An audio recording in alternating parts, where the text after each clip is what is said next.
The world outside was bathed in the crisp, honest light of an autumn afternoon. The sky was a brilliant, cloudless blue, but that world ended abruptly about a mile outside of Stonewick. There, a wall of fog stood, stark and unnatural.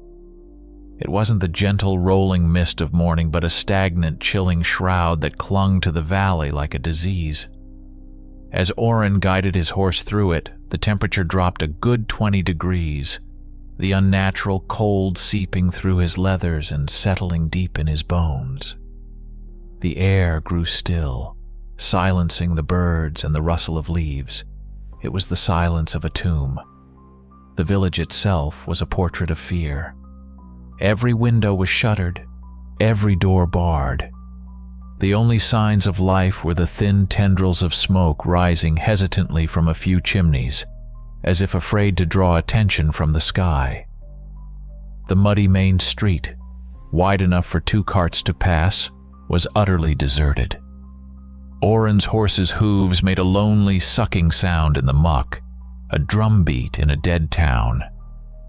He felt eyes on him, dozens of them, peering through cracks in the wooden shutters. They weren't curious. They were terrified, watching him as a mouse might watch a hawk, unsure if he was salvation or just another predator. A single figure waited for him in the center of the desolate square, standing before the sagging porch of the Weary Traveler Tavern. He was an old man, his back bent like a weathered oak, his face a road map of worry. His hands trembled, clutching a heavy staff not for support, but as if trying to anchor himself to the world. "You are the one they call Oren." The old man's voice was a dry rasp. "The hunter?" "I am," Oren said, dismounting. He didn't offer a name. His reputation, or the lack thereof, was his introduction. "You must be Baron." The Reeve nodded, his eyes darting towards the shadowed alleyways. "Come, inside. It's not safe to speak out here, even in the daylight." The tavern was little better than the street. A handful of men sat scattered at tables, nursing mugs of ale with the joyless motions of condemned prisoners. They watched Oren pass with hollowed eyes, their conversations dying in their throats. The air was thick with the smell of stale beer and unwashed fear. Baron led him to a corner table, away from the others. "It started a fortnight ago," Baron began, his voice barely a whisper. "The first was a shepherd boy, found in his own field, torn to pieces.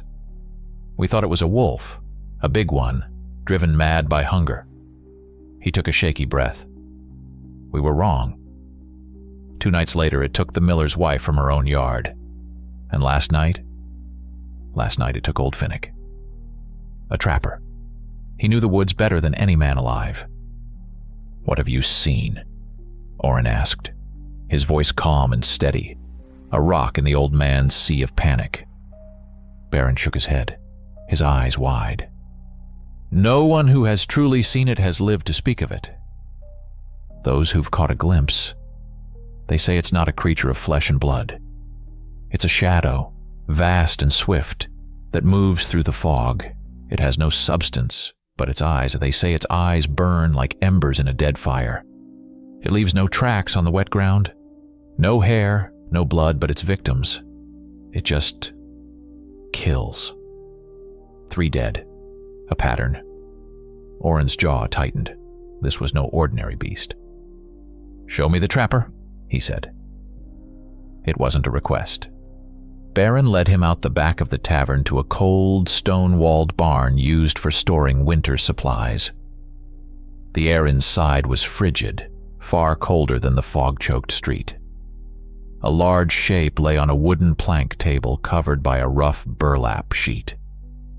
Baron hesitated, his hand hovering over the cloth. Oren stepped forward and pulled it back himself. The horror was not in the violence of the death, but in its alien nature. Finnick's body was mangled, his limbs torn and twisted at impossible angles. But the wounds were wrong. They weren't the ragged, bloody gashes of teeth and claws. The edges of the flesh were blackened and brittle, as if seared by an absolute cold. There was surprisingly little blood. The veins themselves seemed to have been flash-frozen. Leaning closer, Oren saw it, a faint, shimmering film covering the wounds, like a delicate layer of hoarfrost that glittered with a spectral, otherworldly light. It was the residue of pure ectoplasmic energy, a phantom. "God have mercy," Baron choked out, turning away. Oren covered the body, his mind already working, cataloging the signs. "My payment will be 200 gold pieces," he stated, his voice cutting through the Reeve's grief. "And I claim the right to any occult paraphernalia, any ritual items, or any texts of a supernatural nature I may find during my investigation, in this village or its surrounding lands. Agreed?" It was his standard fee. The gold was for supplies. The artifacts were for the Order, for knowledge. They were the true payment. Baron didn't even bargain. He just nodded numbly. Anything. Just make it stop. As Oren was shown to a small, dusty room above the stables, he felt those eyes again, burning into his back from every shadowed window he passed. The fear in Stonewick was a living thing now, a suffocating presence that clung to the very timbers of the houses. It was a pressure cooker, and soon it would find a way to explode. Inside his room, he barred the door and unrolled his gear onto the small bed. The tools of his trade were not those of a common soldier. There was the crossbow, compact and powerful, its stock carved from dark yew wood and inlaid with silver runes of accuracy. Beside it lay a quiver of bolts, some tipped with solid silver heads, others with razor-sharp shards of obsidian for creatures immune to common metals. His short sword, its blade 20 inches long and plated in gleaming consecrated silver, came next. But the real heart of his arsenal was the alchemy. He laid out a leather pouch containing a dozen small corked vials. A murky, swirling liquid in one was a moon-shadow elixir to cloud the sight of creatures of the night. A thick gray potion was for Stoneskin, capable of turning flesh as resilient as granite for a few precious minutes. Coils of silver-threaded wire for enchanted tripwires, small clay discs etched with warning runes, and pouches of various salts and powders completed the collection. This was not a battle to be won with strength, but with preparation, knowledge, and the careful application of the unnatural against the unnatural. As dusk began to bleed through the grimy window, Oren began to prepare for the night ahead. He was no longer just a hunter. He was the surgeon, and this village was his patient. The sun dipped below the jagged line of the western hills, and the unnatural fog that choked Stonewick thickened, swirling through the empty streets like a restless spirit. The last vestiges of daylight surrendered to a deep, oppressive twilight. It was time. Oren uncorked a small vial containing a clear, viscous liquid that shimmered with an inner light. The sightward elixir. He downed the contents in a single gulp. It tasted like ozone and cold stone. The world did not spin but sharpened. Colors deepened, edges grew impossibly crisp, and a new layer of reality seemed to peel back from the mundane. The air itself was no longer empty. It was now filled with faint, swirling currents of magical residue, the lingering emotional stains of the villagers' terror, the weak protective wards on their doors, all visible to him as faint, colored mists. He slung his crossbow over his shoulder and slipped out of the stables, a ghost moving through a haunted town. He made his way to the edge of the village, to the muddy patch of ground behind the trapper's hut where the attack had occurred. To the naked eye, the ground was a mess of scuffed earth and trampled grass. But to Oren's enhanced vision, it was a canvas of spectral horror. There, glowing with a sickly pale blue light, were the paw prints. They were enormous, each one the size of a dinner plate, but that wasn't the most disturbing part. They weren't pressed into the mud. They hovered a fraction of an inch above it. Each print was a perfect four-toed impression of cold light, a brand of negative energy seared into the fabric of the world. With every phantom footfall, the air around the print had chilled, leaving a faint, lingering aura of absolute zero. Oren knelt, careful not to touch the glowing prints. He understood now. This was no werewolf, no creature of flesh and sinew. This was an echo, a summoned entity, a specter given form and a ravenous hunger. Common silver would disrupt its form, cause it pain, but it wouldn't kill it. It was like trying to stab a man's shadow. To destroy it, he had to find the man casting it. His eyes scanned the area around the prints, searching for any physical anomaly. Near the edge of the spectral trail, he found it. Hidden beneath a damp leaf was a small scattering of a coarse, black, crystalline substance. It looked like salt, but it didn't reflect the light. Instead, it seemed to absorb it, creating a tiny patch of pure blackness on the ground. He carefully scooped a sample into a lead-lined pouch. He'd seen this before, in the Order's forbidden texts. Binding dust. A potent reagent used in summoning rituals to give a spirit a physical anchor in the material plane, allowing it to interact, to touch, to kill. This was the physical proof he needed. The creature wasn't just a random haunting, it was a weapon, deliberately unleashed. Catching the beast was pointless. A direct confrontation for now was suicide. His strategy had to shift from hunting to containment and investigation. He spent the next hour moving along the perimeter of the village, a silent, methodical shadow. From his satchel, he produced 4 palm-sized flat stones, each inscribed with a complex, spiraling rune of warding. At the 4 cardinal points of the village, he buried one just beneath the soil. They were not a wall. A being of this power would pass through them with ease. They were a warning system, an alarm. When the creature crossed their boundary, the stones would flare with light, alerting him to its approach. More importantly, the surge of pure energy would momentarily disrupt its ethereal form, making it more vulnerable, if only for a second. His work done, he sought out the one thing more valuable than physical clues: a witness. Baron had mentioned a shepherd, a young man named Kyle, who had seen the beast 2 nights ago and been found wandering the fields in a state of shock. Oren found him in the back room of the brewery, huddled on a pile of sacks. He was a boy of no more than 20, with a vacant, terrified stare, rocking back and forth and muttering to himself. "Kale," Oren said softly, kneeling in front of him. The boy didn't seem to hear. His eyes were focused on a nightmare only he could see. "Not a wolf." "No," the boy whispered, his voice a broken thing. The wind howled, and it had teeth. It howled my name." He clutched his head. "And the eyes, oh, the eyes." "What about the eyes, Kale?" Oren pressed gently.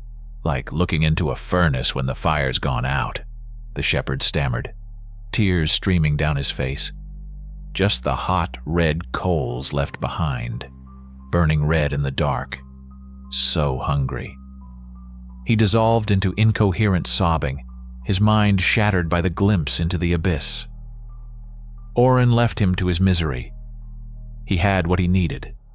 The description, the binding dust, the phantom tracks. It all painted a single grim picture. He found Baron in the tavern, pacing a trench in the wooden floor. The handful of patrons from earlier had dwindled to none. It was just the two of them and a nervous-looking barkeep. "Any luck?" Baron asked, his hope so fragile it was painful to see. Oren placed the lead pouch of black dust on the table between them. "Your problem isn't a wolf, Baron. It's a murderer. This creature was summoned. It was called here with a purpose." Baron stared at the pouch as if it were a venomous snake. Summoned? By who? A sorcerer? Or a witch? Or just a fool who read the wrong page in the wrong book, Oren replied, his gaze hard. The beast is just the weapon. To stop the killings, we have to find the hand that wields it. You're not looking for a monster, you're looking for its master. The deepest hour of the night, when the moon was hidden and the world was plunged into an ink-black silence, was shattered by a sound. It was a howl, but it was unlike any wolf Oren had ever heard. It wasn't a call from the distant woods. It was a sound that seemed to emanate from everywhere at once, from the very air inside his room, from the ground beneath his feet. It was a sound of cavernous hunger and eternal cold, and it vibrated in his teeth and bones. Instantly, he was on his feet. A flash of brilliant turquoise light erupted from the northern edge of the village, visible even through his grimy window. A ward stone. The creature was here. Oren grabbed his crossbow and was out the door in seconds, vaulting over the stable railing and landing silently in the muddy street below. He moved with a practiced fluidity, keeping to the deepest shadows, his eyes scanning the village square. The fog was thicker here, coalescing in the open space, churning slowly as if stirred by an unseen hand. The temperature had plummeted, and his breath plumed in front of him in thick, white clouds. Then he saw it. The fog thickened in the center of the square, swirling faster and faster until it formed a dark, writhing vortex. From this vortex, the creature bled into existence. It wasn't born of flesh, but woven from shadow and stolen moonlight. It was enormous, standing a good 7 feet at the shoulder, its form vaguely canine but distorted, elongated, wrong. Its body was a semi-translucent tapestry of darkness, through which the buildings behind it could be seen, warped and shimmering. Its only solid features were its claws, which looked like shards of obsidian, and its eyes. The shepherd boy had been right. They were two burning embers of baleful red light, floating in the blackness of its head. Eyes that held no soul, only a bottomless, ancient appetite. Oren was already on the roof of the blacksmith shop, having scaled the rain barrel and wall in a few silent movements. He raised his crossbow, the silver-tipped bolt already seated. He aimed for the center of the creature's mass and squeezed the trigger. The bolt flew true, slicing through the air with a soft hiss. It struck the creature's flank, and for a moment, Oren thought it had no effect. But then the area around the bolt's impact flared with a brilliant white light, like a camera flash. The creature's shadowy form flickered violently, like a candle flame in a gale, and it let out a shriek that sounded like tearing metal. The bolt passed straight through it and clattered against the cobblestones on the other side, its silver tip now coated in a thin layer of black frost. The wound of light on the beast's side sealed itself in seconds. It had felt the attack, and it knew where it came from. With impossible speed, it turned its burning eyes towards the rooftop. Before Oren could load another bolt, the creature coiled its shadowy legs and leaped. It was a bound of 30 feet, clearing the height of the smithy with ease. Oren had no time to shoot again. He dropped his crossbow, drew his silvered shortsword, and braced himself.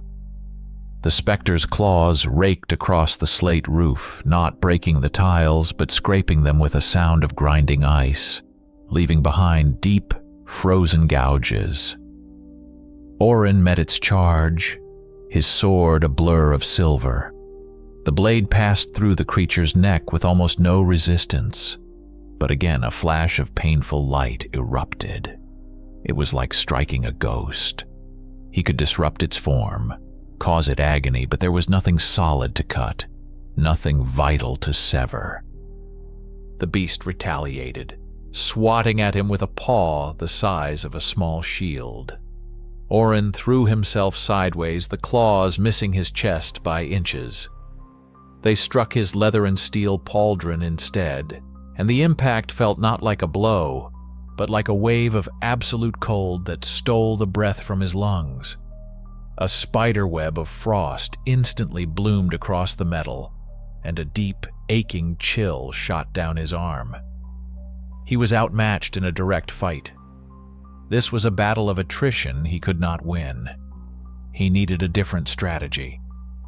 As the creature reared back for another strike, Orin fumbled at his belt pouch, his fingers numb with cold. He pulled out a small, clay-sealed vial filled with a shimmering golden powder. Sunstone dust, the alchemists called it. "Here, dog!" he yelled, and hurled the vial at the ground between the creature's paws. The vial shattered, and the dust ignited on contact with the air. A blinding flash of pure, concentrated sunlight erupted in the square. It was a miniature sun, painful even for Orin to look at. For the shadow beast, it was agony. It screamed, a high, piercing wail of pure pain, and its form became almost entirely transparent. The burning embers of its eyes dimmed to a faint glow. It was the opening he needed. Orin didn't press the attack. He turned and ran, leaping from the blacksmith's roof to the lower roof of the adjacent tannery, then dropping the last 10 feet to the ground in a roll that sent a shock through his knees. He sprinted down a narrow alleyway, not stopping until he had put 2 buildings between himself and the creature. He chanced to look back. The light from the sunstone dust was fading. The creature's form was solidifying again, its eyes reigniting with fury. It paced the square, sniffing the air, its terrible gaze sweeping the rooftops. But it didn't pursue him. It seemed to stop at an invisible boundary, just at the edge of the main village circle. It was leashed, bound to a specific area. Panting, his arm throbbing with a phantom cold, Orin leaned against a damp brick wall in the darkness. He had survived, but he had learned a critical lesson. He couldn't kill it. Not like this. The creature was an extension of something else, a projection. Every wound he inflicted on it would heal as long as its power source remained intact. To kill this ghost, he had to find its anchor, the living or unliving thing that held its leash, and sever the connection permanently. The hunt for the beast was over. The hunt for the summoner had just begun. The first rays of dawn did little to dispel the gloom clinging to Stonewick. The unnatural fog remained, a pale and sickly gray in the morning light, and the cold was as biting as ever. Orin stood before a small crowd gathered in the tavern, the only place the villagers felt safe enough to congregate. Reeve Barron stood beside him, his face etched with a sleepless night's terror. The story of the hunter's battle with the shadow beast on the blacksmith's roof had already spread through the village like wildfire. "I fought it last night," Orin's voice was low and carried across the hushed room. Barron's description was accurate. It is not a creature of this world. It is a specter, a spirit given a hateful form. He paused, letting the weight of his words sink in. "My weapons can hurt it. They can drive it back. but they cannot kill it. It is anchored here. It draws its power from a source, and until that source is destroyed, the beast will return, night after night.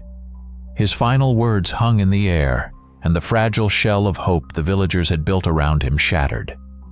A low murmur of fear rippled through the crowd.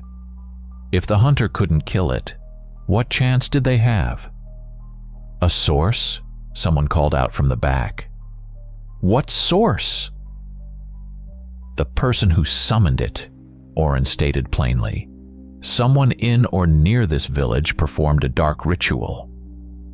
They called this thing from the abyss and set it upon you. Panic, sharp and acrid, erupted. The murmurs grew into panicked chatter. Accusations were whispered. Old grudges and petty superstitions flared to life in the fertile ground of their fear. They needed a villain, a face to put to their terror, something simple and tangible they could direct their hatred towards. And then, a man with a wild look in his eyes, a farmer whose land bordered the woods, pointed a trembling finger towards the forest and shouted, "It's the witch, Morwenna." Morwenna. The name acted like a spark in a tinderbox. Instantly, the scattered panic found a focus. "Aye, Morwenna," another voice agreed. "She lives in the rotwood, curses our livestock and blights our crops. She talks to crows," a woman shrieked. "I've seen her. They're her spies." The legend of Morwenna, the reclusive hedge witch of the rotwood, was a story told to frighten children and explain away misfortune. She was the village scapegoat, the convenient repository for all their fears and failings. A failed crop, a stillborn calf, a sudden sickness. It was always easier to blame the strange old woman in the woods than to accept the cruelties of fate. Now, in their terror, she had been promoted from petty hexer to a demon-summoning sorceress. Oren listened with a growing sense of skepticism. It was too easy, too convenient. In his experience, those who dealt in such dark, powerful summonings were rarely the obvious suspects. They were cunning, hiding in plain sight, their souls corrupted by a quiet, festering evil. Not a reclusive hermit who drew attention to herself with folk magic and herbal remedies. A true summoner wouldn't live on the fringe. They'd live right next door. But the mob had found its target. Their fear had curdled into a righteous, hateful rage. They began to shout, their voices overlapping in a chaotic demand for action. "The hunter must go to her. Drag her out. Make her undo it. Burn her. Burn the witch." Baron looked at Oren, his face pale and sweating. He was a leader who had lost all control of his people.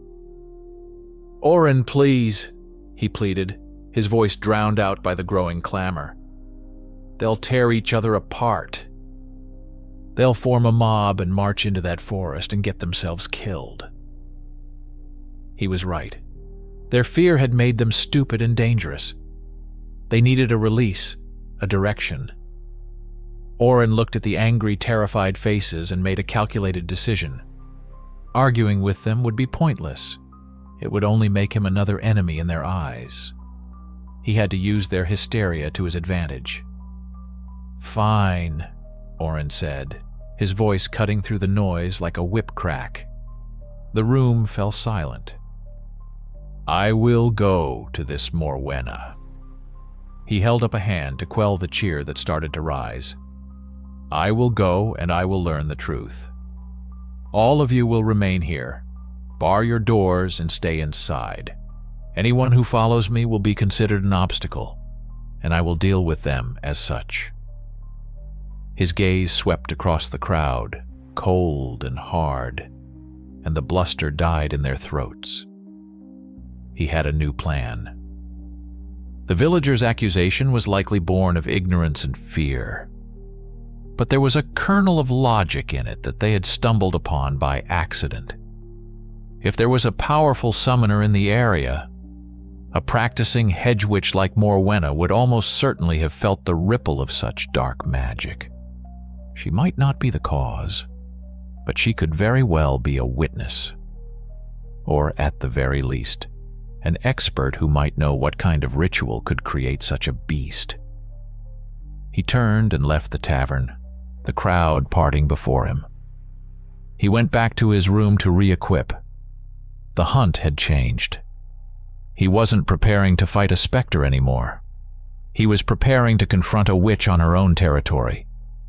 He left the silver-tipped bolts behind, replacing them with iron-headed ones, known to disrupt certain kinds of fey and woodland magic.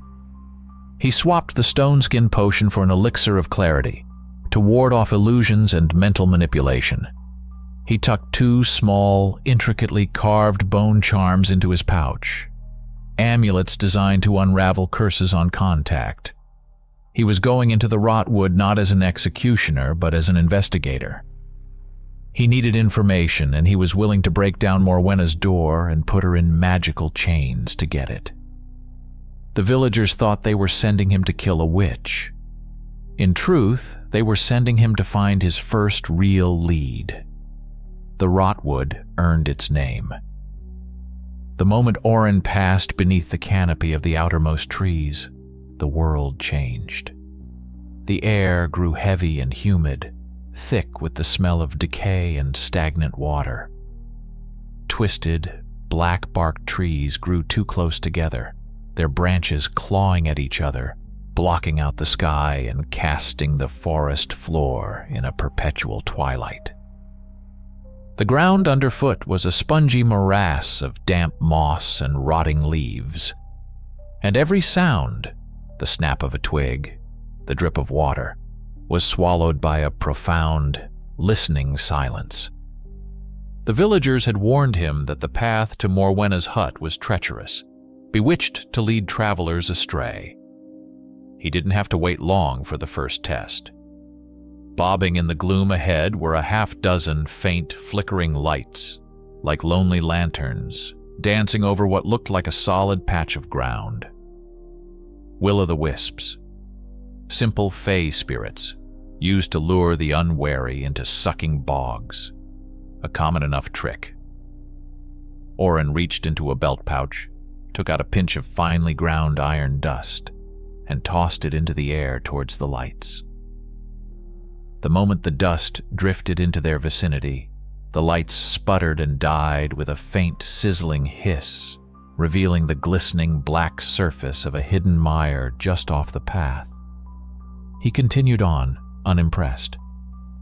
He'd walked for another quarter of a mile when the forest's defenses became more aggressive. The very path beneath his boots seemed to writhe. Thick, gnarled roots, slick with moss, erupted from the ground, twisting and coiling like woody serpents. They lunged for his ankles, seeking to trip and ensnare him. A lesser man might have hacked at them with a blade, a futile and exhausting effort. Orin simply uncorked a small flask and poured a thin stream of a clear, bubbling liquid onto the ground ahead of him. It was a potent, alchemical solvent designed to pacify aggressive flora. Where the liquid touched the roots, they instantly grew placid, their movements slowing to a stop before they receded back into the earth with a soft, sighing sound. He had neutralized the trap without breaking a sweat. These were hedge magic tricks, nuisances designed to frighten away superstitious villagers and curious children. They were defensive, not malicious. The work of someone who wanted to be left alone, not a soul-blackening demon summoner. His suspicion that Morwenna was a scapegoat grew stronger. He finally crested a small rise and saw the hut. It was a crooked, hunched thing of timber and sod, with a roof thick with moss and a chimney trickling a thin stream of gray smoke into the damp air. But it wasn't unguarded. Standing on either side of the doorway, perfectly still, were 2 hulking figures, each nearly 8 feet tall. They were the hut's guardians. At first glance, they looked like crude statues made of forest detritus. But as Oren approached, they began to move. They were golems, assembled from packed mud, twisted roots, moss-covered stones, and the splintered bones of deer and boar. Their movements were slow and ponderous, but each step they took shook the ground. One of them raised a massive arm, a club of solid rock and entangled roots, and swung it at him. The blow was powerful enough to shatter granite. Oren didn't try to block it. He darted sideways, the golem's fist smashing into the ground where he'd just been, sending mud and debris flying. As he moved, his crossbow was already in his hands. He wasn't aiming for the golem's body. That would be like firing a needle at a mountain. He was aiming for the dull, pulsating green light visible in the center of its chest. A large, flat river stone inscribed with a glowing rune of animation. The golem's heart. The bolt flew true, striking the runestone with a sharp crack. The green light sputtered, and the golem froze mid-swing. A second later, the magic binding it together failed, and the creature collapsed into a heap of mud, stones, and bones. The second golem lumbered forward, its featureless head turning towards him. Oren was already reloading. Another precise shot, another shattered runestone, and the second guardian fell apart as well. It had been efficient, almost surgical. Again, this was powerful defensive magic, but not dark. He approached the hut. Though he could see nothing, he could feel the air humming with energy. A powerful shield ward, an invisible barrier of magical force, protected the dwelling. He pulled off a glove and ran his bare hand along the shimmering energy field. It felt like pressing against thick, vibrating glass. From another pouch, he took a smear of a thick, silvery paste, a reagent that reacted to magical energy, and coated his palm with it. He ran his hand over the barrier again. This time, a network of faint glowing lines appeared, showing him the weave of the spell. Like any woven thing, it had a seam. He found it near the doorframe, a place where the lines of energy converged into a complex knot. He pressed the tips of his fingers, still coated in the paste, against the knot. He channeled a tiny, precise pulse of his own energy into it, disrupting the flow. There was a soft pop, like a cork being pulled from a bottle, and a section of the barrier large enough for a man to walk through dissolved. He had bypassed all of her defenses without destroying any of them permanently. The roots would awaken, the barrier could be respun, even the golems could be reassembled. He had come here showing a measure of respect for her craft. Now it was time to see if she would show him the same. He pushed open the heavy wooden door and stepped inside. The inside of the hut was a stark contrast to the decaying forest outside. It was a single, large room, meticulously clean and organized. Bunches of dried herbs and flowers hung from the rafters, filling the air with a complex, earthy aroma of lavender, chamomile, and something sharper like pine sap. Books were stacked neatly on shelves, their leather spines worn with age. A large cauldron bubbled softly over a well-tended hearth, casting a warm, flickering light across the room. And sitting in a high-backed wooden chair by the fire was Morwenna. She was, as the stories described, old, her back stooped with age, her face a web of deep wrinkles. But her eyes, when she turned them on him, were not the cloudy eyes of a decrepit crone. They were a startlingly sharp, intelligent shade of gray, and they held no fear, only a weary annoyance. "I was wondering when the village would send their hound," she said, her voice a dry crackle like autumn leaves. "I heard you breaking my toys. You are more skilled than the usual pitchfork-wielding rabble. But you still track mud on my floor. Before Oren could speak, she flicked her wrist. The room sprang to life against him. A cascade of glass jars and ceramic pots flew from the shelves, aimed at his head. Bundles of dried thorns detached from the ceiling and whipped towards his face. It was a sudden, chaotic assault. Oren moved with economical grace, ducking under a flying pot, batting away a thorny vine with his armored forearm. It was another test, a panicked, messy attack designed to overwhelm and confuse. He didn't retaliate with violence. Instead, he reached into his pouch and threw a small clay pellet onto the stone floor at her feet. It shattered on impact, releasing a thick, instantaneous cloud of white smoke. It wasn't poison, but a potent soporific powder distilled from the black lotus flower. Morwenna gasped, inhaling a lungful of the smoke before she could react. A violent coughing fit seized her, her eyes watering. It was the only opening Oren needed. He strode through the haze, pulling another pouch from his belt. As she struggled for breath, he quickly poured a thick, unbroken circle of coarse, silver-flecked salt on the floor around her chair. The moment the circle was complete, it flared with a soft blue light. The magical energy in the room recoiled from it. The coughing subsided, and she tried to raise a hand to cast another hex, but her power sputtered and died. The salt circle acted as a magical ground, severing her connection to her power. She looked at the glowing ring on the floor, then back at Oren, her expression shifting from anger to grudging respect. "Clever," she hissed, her voice raw. "Very clever, Hunter." "I'm not here to hurt you," Oren said, his crossbow held at a low ready. "I'm here for answers." "Answers?" she scoffed. "The village has its answer. I'm the witch in the woods. I'm the cause of all their woes. Isn't that why you're here? To collect my head for your trophy wall?" "If you had summoned that thing, this conversation would be over," Oren replied flatly. "Your wards are for protection, not concealment.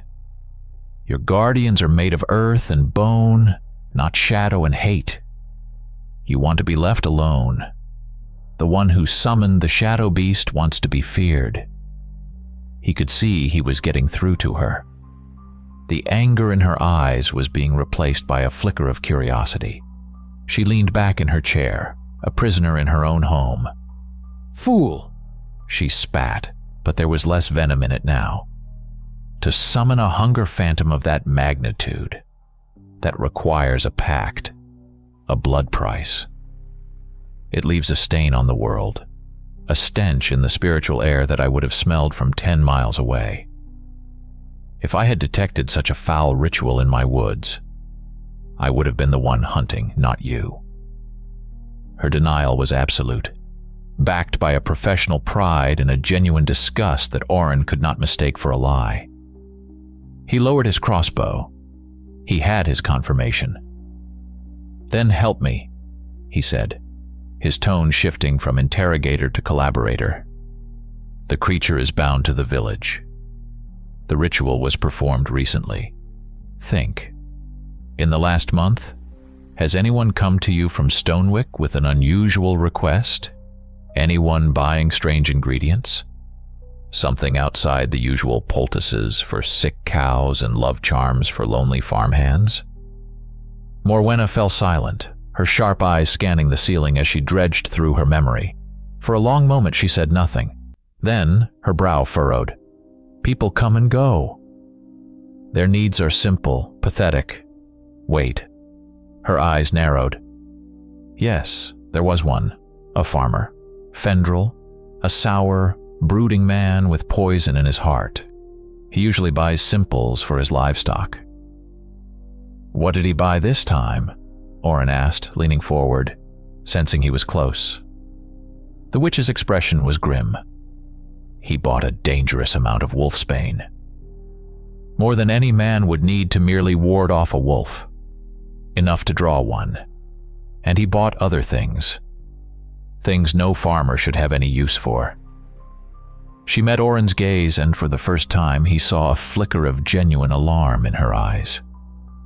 He bought an ounce of grave root and a full pound of echo salt. I asked him what he wanted with such things. He just muttered something about a debt being paid in blood and hurried away.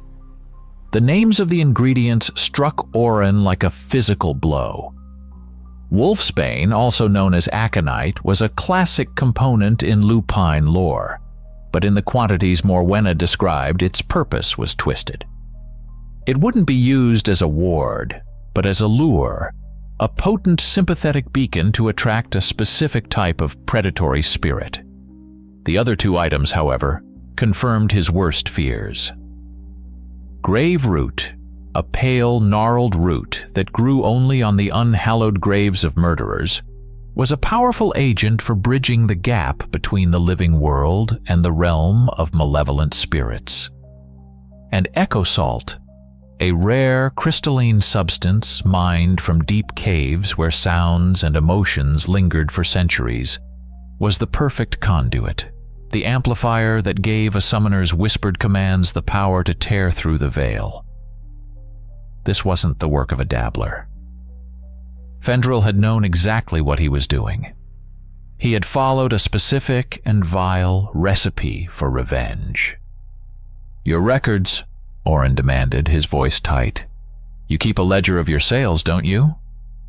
Morwenna's gaze flickered to a thick, leather-bound tome resting on a lectern in the corner of the room.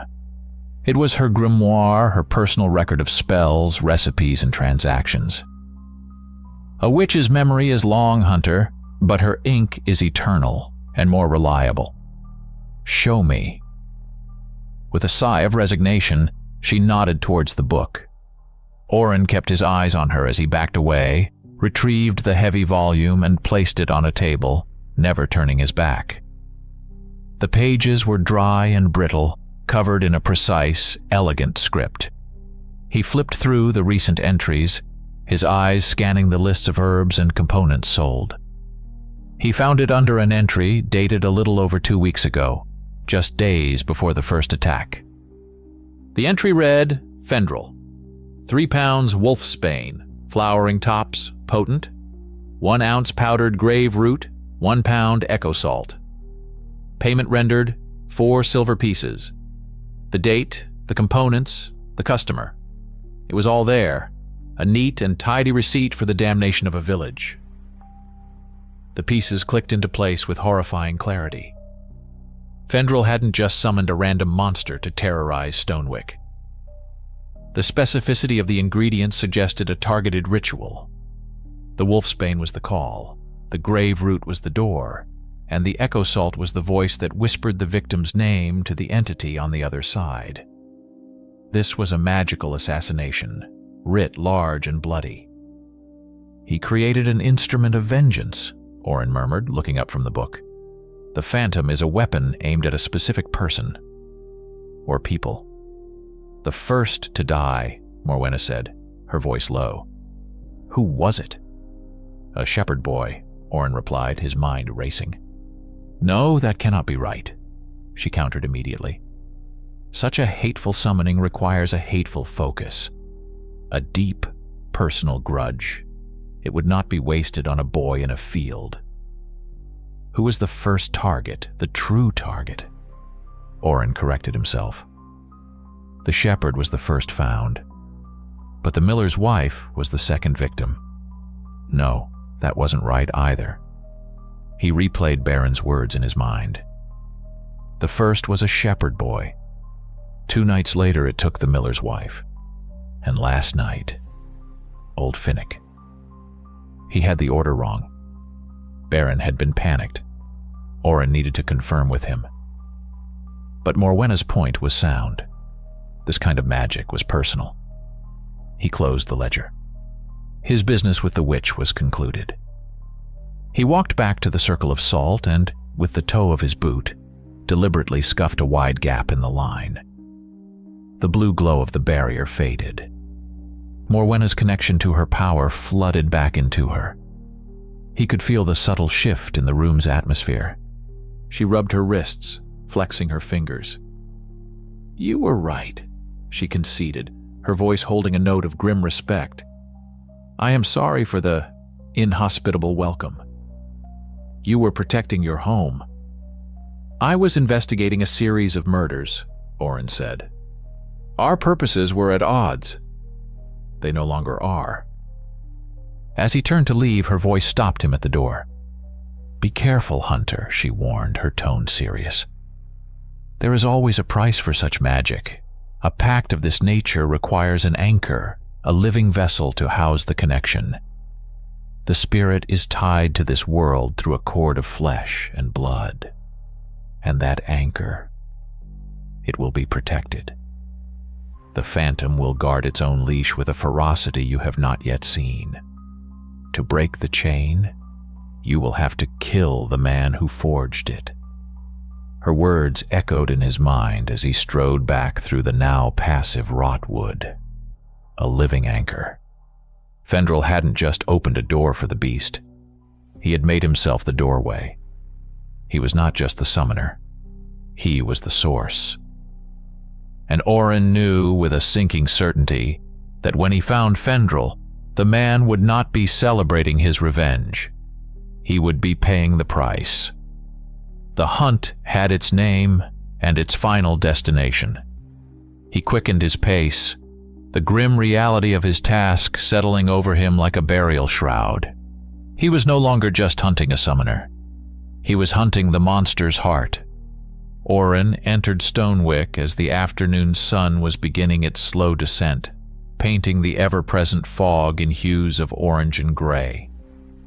He bypassed the tavern and went straight to the Reeves house, a modest but sturdy timber building near the center of the village. He found Baron inside, staring into a cold hearth, a half-empty mug of ale in his trembling hand. "It was not the witch," Oren said without preamble, his voice startling the old man. Baron looked up, his eyes bloodshot and weary. "No? Then who?" "A farmer," Oren said, pulling a stool from the corner and sitting opposite him. "A man named Fendrel. I need to know everything about him." At the mention of the name, what little color was left in Baron's face drained away. He sat up straighter, his expression a mixture of shock and dawning horror. "Fendrel? But why?" "Revenge, most likely. Who was his enemy?" Oren pressed. "Who did he hate more than anyone else in this village?" Baron didn't have to think. "Gavril," he whispered, the name tasting like ash in his mouth. "His neighbor. They shared a property line that bordered the creek. For years they fought over it. A few feet of worthless rocky soil. It went to the magistrate last spring. Gavril had the older deeds, the better claim. The magistrate ruled in his favor. I was there. Fendrel. The look in his eyes that day. He said Gavril would regret it. He said he would see his whole family's line turned to dust and salt. A cold knot formed in Oren's stomach. "Baron, think carefully. Who was the very first person to die?" "The shepherd boy." Baron started, then stopped, his own memory correcting him. No, that's not right. The boy was the first one we found, Gavril. He missed the Sunday service 2 days before that. We thought he'd gone to the city to trade. But when the boy was found, we went to check on Gavril's wife and children. We found him in his barn. We thought a bear had gotten him. The picture was now complete. Gavril, the object of Fendrel's hatred, was the true first victim. The subsequent killings were the phantom's hunger running rampant, no longer constrained by its initial purpose. "Where is Fendrel now?" Oren asked. "No one's seen him," Baron said, shaking his head. "Not for over a week. Not since right after Gavril was found. We all assumed he'd fled, scared of the beast like the rest of us. Or perhaps out of guilt." "He didn't flee," Oren said, standing up. "He is the anchor, the source of the creature's power. He has to be near. Take me to his house. Baron assembled a small, reluctant posse of 2 men from the village militia, armed with rusty spears and a surplus of nervous bravado. They followed Oren through the winding lanes to the edge of the village, where a small, neglected farmstead stood isolated from the others. Fendrel's home. An unnatural quiet hung over the property.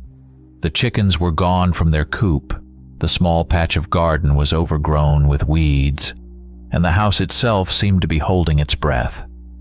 The front door was slightly ajar, swinging gently in a non-existent breeze. "Stay here," Oren told Baron and his men. "Guard the entrance.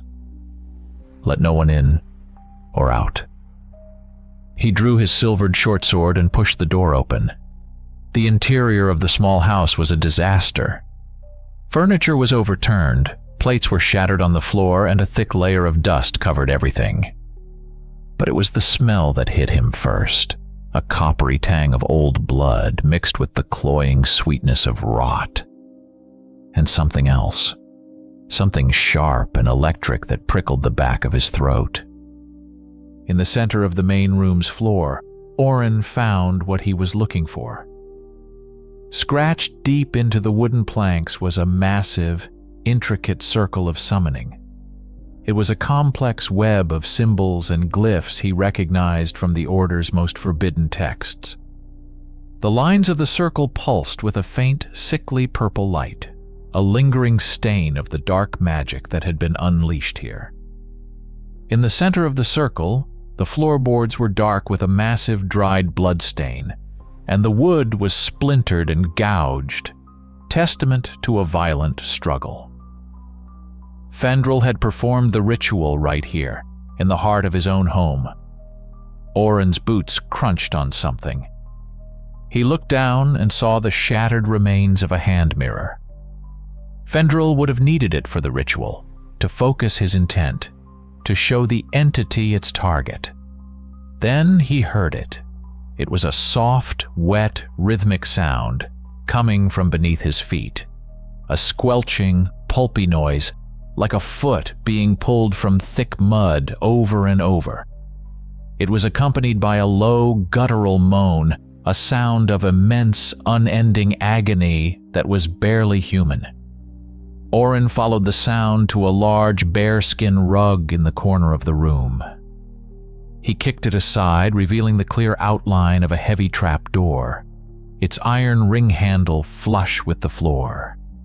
The wet, rhythmic sounds were louder now, seeping through the cracks in the wood. The moans were clearer. This was the source. This was the anchor. Morwenna's price was being paid in the darkness below. Oren placed the tip of his sword under the iron ring and pried the heavy door open. A wave of profound cold and the stench of a butcher's shop floor rolled out of the darkness.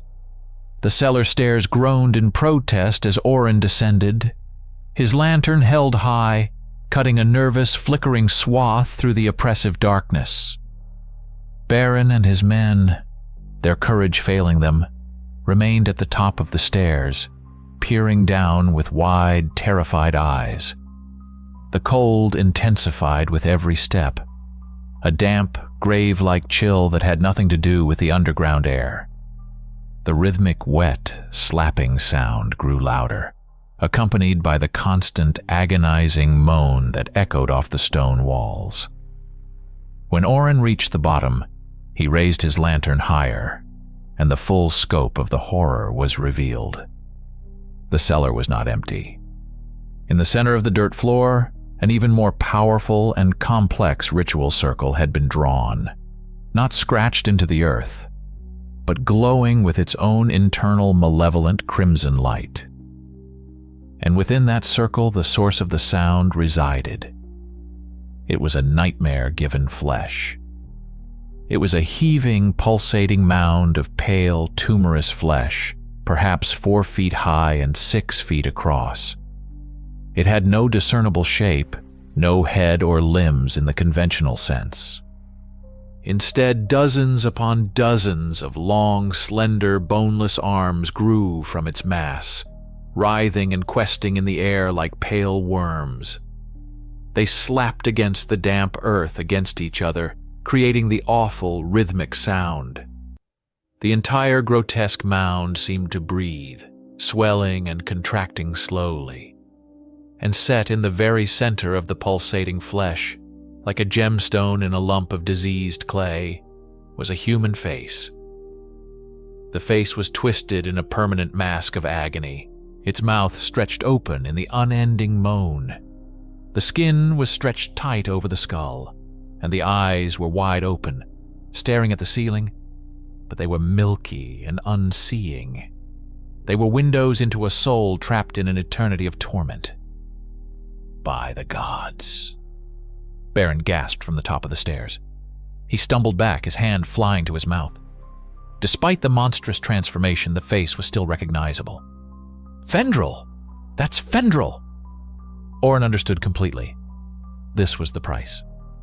The pact. Fendrel had offered himself as the living anchor for the spirit. The ritual had not just summoned the phantom. It had simultaneously transformed him, warping his body into a living gateway, a biological power source fueled by his own life force and undying hatred. His humanity was being burned away, moment by moment, to feed the spectral wolf he had unleashed upon the world. He was both master and prisoner, a monster of his own creation. The moment the realization struck them, the very air in the cellar crackled with energy. The glowing red runes of the circle on the floor flared, blazing with an incandescent fury.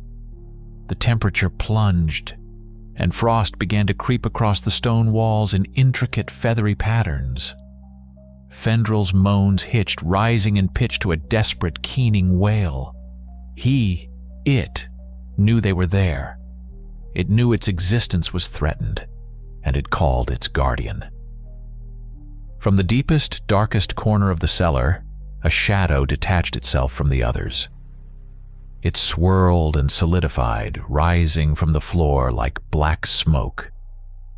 The spectral wolf materialized, but it was different now. Here, at the source of its power, it was larger, more defined, more real. Its shadowy form was less translucent. Its claws and teeth looked like solid, polished jet. And the embers of its eyes burned with a ferocious, intelligent light. It let out a low, guttural growl that was no longer ethereal but vibrated through the very stone under Orin's feet. It positioned itself between them and the pulsating mound of Fendrel, a loyal dog protecting its master. "Get out! Now!" Orin yelled at Baron and the others, not taking his eyes off the beast. "Seal the door behind you."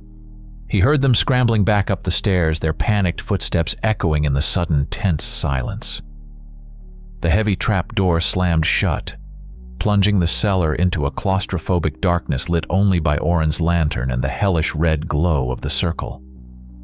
The phantom wolf lowered its head, its burning eyes locked on Orin. This was not the evasive shadow he had fought on the rooftop. This was a cornered animal, defending its very existence. It was faster, stronger, and in this confined space, there was nowhere to run. The dance was over. Orin raised his silvered sword, the metal gleaming in the crimson light. He had to get past the guardian. He had to get to the heart of the monster. He had to sever the chain. The battle began without a sound. The phantom wolf didn't charge, it flowed. It moved like spilled ink across the cellar floor, a blur of shadow and malevolent red light. Orin stood his ground, sword and crossbow at the ready. He fired a silver-tipped bolt at its chest. The impact produced the same flash of white light as before, but this time the creature barely flinched. The hole of light sealed itself almost instantly, the shadowy flesh knitting back together as if it had never been struck. Here, tethered directly to its power source, it was nearly invincible. It lunged, its jet-black claws extended. Orin sidestepped, the claws gouging deep, frozen furrows in the stone wall where he had been standing. He swung his sword in a low arc, aiming for its legs. The silver blade passed through its shadowy limb, disrupting its form for a split second. But the beast was already spinning, its massive tail whipping around like a scythe. Orin was forced to leap backward, the attack missing him by a hair's breadth. He was fighting a losing battle. For every minor injury he inflicted, the wolf drew near limitless energy from the pulsating mound of Fendril behind it.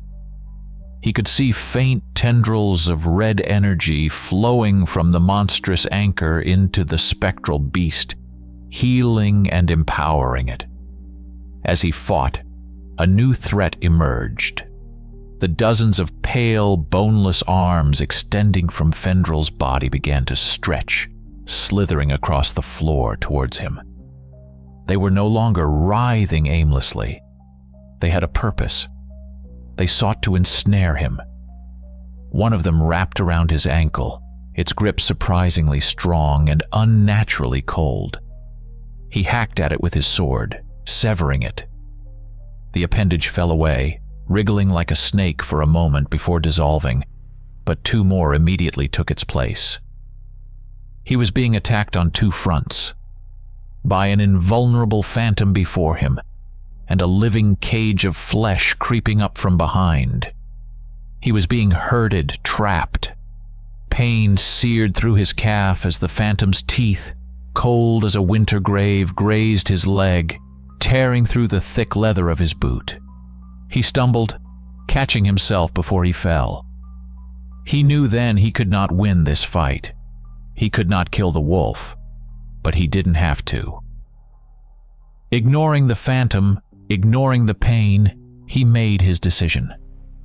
He needed one clean shot, one final act. He dodged another lunge from the wolf, a desperate gamble that put him closer to the writhing mass of arms. They swarmed him, wrapping around his legs, his waist, his free arm, their cold flesh sucking the warmth from him.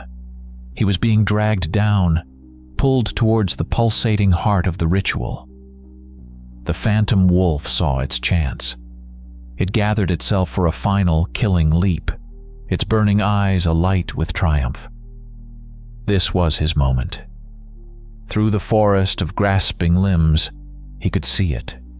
Fendril's agonized face, the epicenter of the nightmare. With his last ounce of strength, Orin fought against the pull of the arms, raising his sword hand high.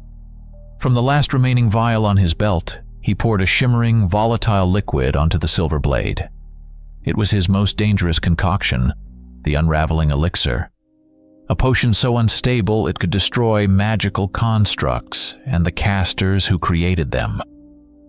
The blade ignited, not with heat, but with a pure, white, consuming light that drove back the shadows. The sword was no longer just a weapon. It was an instrument of nullification. With a final desperate roar, Orin lunged forward, putting all of his weight and will into a single, downward thrust. He hacked through the last of the restraining arms and plunged the glowing blade deep into the center of the monstrous mound, directly into the tormented face of what was once Fendril. A shriek tore through the cellar, a sound that was not one voice, but two. It was the sound of Fendril's agony, and beneath it, a deeper sound of pure, spiritual agony as the phantom's anchor was destroyed. It was a scream of pain, but also of release. The phantom wolf, frozen mid-leap, its claws just inches from Orin's throat, shuddered violently. Its form began to decay, not fading, but disintegrating. It broke apart like ash on the wind, the burning red light in its eyes extinguishing like dying embers. Within seconds it was gone, leaving behind only an echoing silence and a profound, lingering cold. The effect on the anchor was even more dramatic. The pulsating mound of flesh began to deflate like a punctured bladder. The writhing arms went limp and began to recede into the central mass. The entire creature shriveled, the pale flesh turning black and brittle, until all that was left within the now fading ritual circle was a scorched, vaguely man-shaped husk of blackened bone and dried tissue. The crimson glow of the runes flickered and died. The unnatural cold receded. In the sudden, absolute silence of the cellar, Orin stood panting, his sword still buried in the remains. He pulled it free with a soft crackle. The light on the blade faded. The trap door above him creaked open, and a sliver of daylight cut through the gloom. "Orin?" Baron's voice was a timid whisper from above. "Are you alive?" Orin looked at the remains of Fendrel, at the dead runes, at the empty space where the phantom had been. He took a deep, shuddering breath, the first one that didn't feel like inhaling ice. "It's over," he called back, his voice hoarse. "The debt has been paid,